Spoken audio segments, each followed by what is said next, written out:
You've probably heard it 1,000 times in the Apostles' Creed, that one line that just kind of sticks out. He descended into hell. It sounds so jarring, doesn't it? Almost wrong. But what if the hell in that phrase means something completely different than what we picture today? Well, today we're going to decode one of the most mysterious and misunderstood statements in Christian belief. And look, this isn't just some ancient, forgotten idea. It's written right into foundational church documents like the 39 Articles. It says, flat out, it is to be believed that he went down into hell. There's no wiggling out of that one. And that phrase right there, that's the puzzle we are about to solve together. So that brings us to the most important question we can ask. When the people who wrote this creed said hell, what did they actually mean? Because let me tell you, our modern image of eternal fire and punishment, that might be the wrong tool for the job. To get this doctrine, we first have to get the word. Our investigation starts right now. Which brings us to our first section, redefining hell. It turns out, to solve this mystery, we don't start with heavy theology. Nope, we start with a little vocabulary lesson. Okay, this slide right here, this is the single most important key to unlocking this whole thing. The New Testament uses two different Greek words that, unfortunately, often both get translated as hell. You've got Hades, or Sheol in Hebrew, which was seen as the intermediate state for all souls who had passed on, and then you have Gehenna, which is that final place of punishment. The Creed is talking about Hades, and realizing that, well, it changes everything. So let's dig into that word, Hades. It's pretty cool, actually. The Greek roots literally mean the unseen place. And what's really fascinating is that the Old English word hell comes from a Saxon root that means to cover or to hide. So the original meaning in both of these ancient languages was pointing to the same idea, a hidden, unseen realm of souls, not necessarily a place of torture. And you know, this idea of an intermediate state, a sort of waiting place, it wasn't brand new. It was actually a pretty common belief in the ancient world. The Greeks had their Hades with different sections for the good and the bad.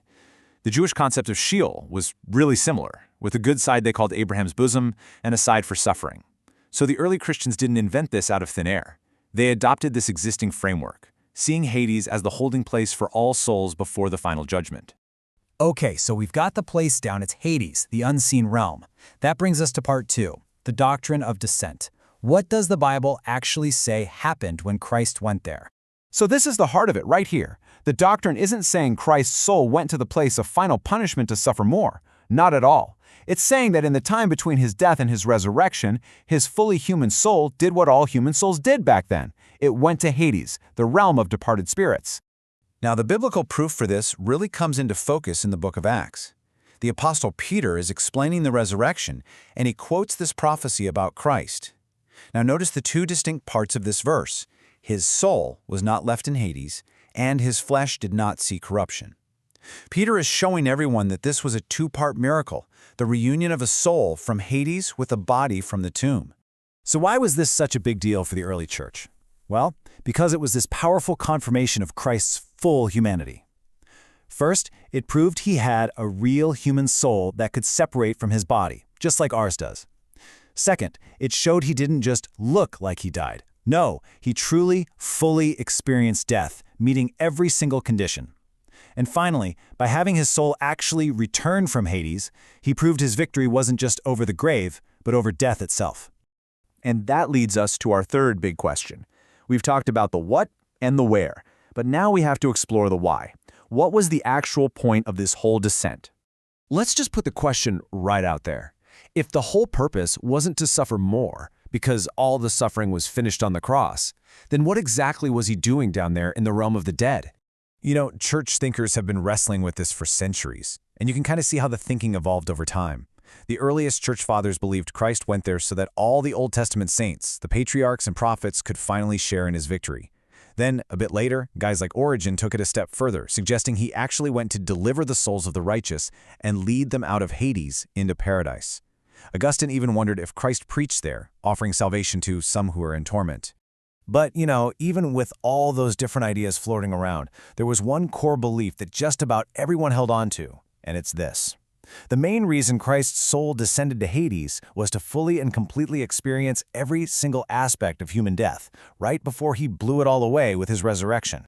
So for our last section, let's pull all these threads together and really nail down why this ancient doctrine still matters for us today. Let's just recap the journey we've been on.